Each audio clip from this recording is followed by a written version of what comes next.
Well, there's a little morning company on the trail. It's one of those grouses. Female. Oh, cool. Well, I'm happy to report that it's all downhill from here. I'm about 11 miles out of town, and I'm in this beautiful grove of aspens. I haven't seen aspens in days and days because of the altitude, the elevation that I've been at. And all the little creeks that I'm crossing are flowing. It's very nice. And tonight I get to be at the Junction Motel and Hostel. I'm staying in the motel. I'm a big spender. $105 for the night. I took a room and I'm like, yeah, I'm just going to do that. I just don't want to camp around it. It'd be like camping again if I stay at the hostel tonight. And then the plane home tomorrow. So this is just a beautiful, beautiful walk, mainly downhill. I have to go up 700 feet, but I get to go down like 3,000 feet. My ankles are really barking at me because of the extra miles that I've been putting in. I did 22 yesterday, 19 and a half the day before, 17 before that. I just want to be done. And the trail's not that hard. It's just, my body's just, 65 and it's taking a pounding. So the ankles are screaming a little bit, but they'll be okay. So I hope everybody else's day is going well. And I hope that you're meeting your goals. I'm at mine.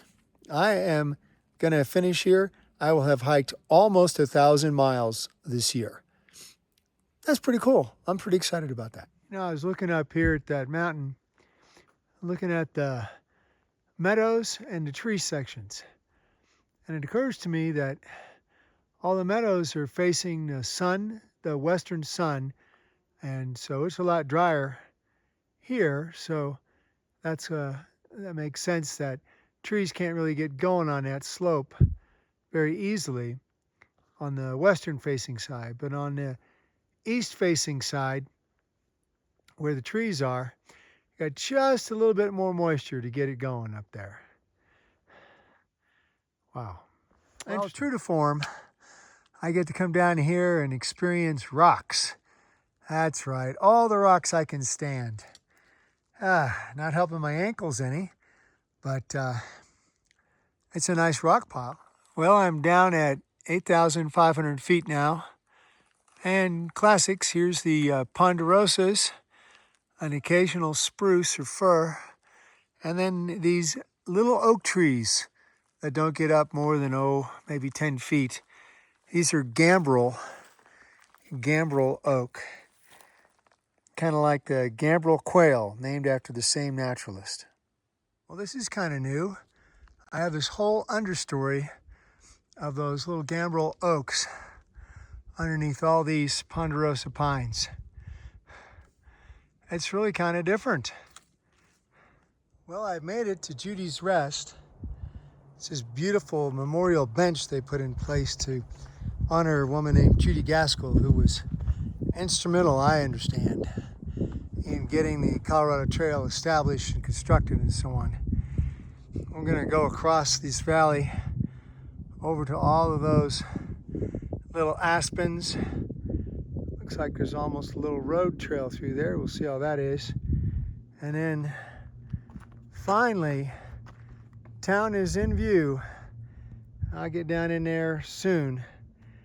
That's probably 4 miles away. So I thought now would be a good time to A, dry my gear, and B, do a quick gear review. I promise this won't be more than a few seconds.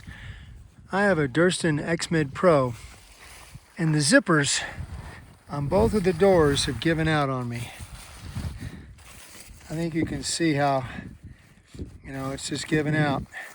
I apparently had it stretched too tight, and there was that terrible, terrible winds for about 3 days up on the San Juans, up above, between Lake City and Silverton. And during the night, it just blew it apart. I can force the zipper up and back down and work it a couple times, but it then pulls back apart again, both sides. But, I really can't complain all that much. I mean, I'd like a $600 tent to last. Let's see. This is 3 years, 2,700 miles on one tent. So I'm pretty satisfied, but I would like the zippers to work. While I'm talking about gear, these are my Compradel Alpinus PLs, and I like them. After 1,500 miles, they've finally given out on me. You'll notice they've taken quite the beating. The carbide tips are completely worn. They're gone. They're completely gone. And I can no longer make it hold. It's starting to just, yeah, it just won't hold anymore. Don't know why there's a corrosion underneath there. But even if I tighten the screws up, I can't make them hold anymore. I mean, it's okay for the tent and light walking, but when I stumble, they collapse. Oh well. Another quick thing to talk about is my sun umbrella from Gossamer Gear. I would buy it again. Now it's getting kind of worn, and that's because of how I carry it in my pack and all. But, you know, it's lasted, ready for this? 2,800 miles. That's right. So I've carried it 2,800 miles. I did slip the other day, and I had it up and I slipped while I was carrying it in my hand and punctured it with my trekking poles, of all things. Made me frustrated. But, you know, maybe it's time for a new one after 2008. Well, I made it to Carver's Brewery in downtown Durango. And let me show you what they got for lunch. Free Colorado Nut Brown Ale. So that'll go with that. I've got a nice bowl of green pork chili, some tortilla chips, and I think that's a great way to finish today's hike after 38 days.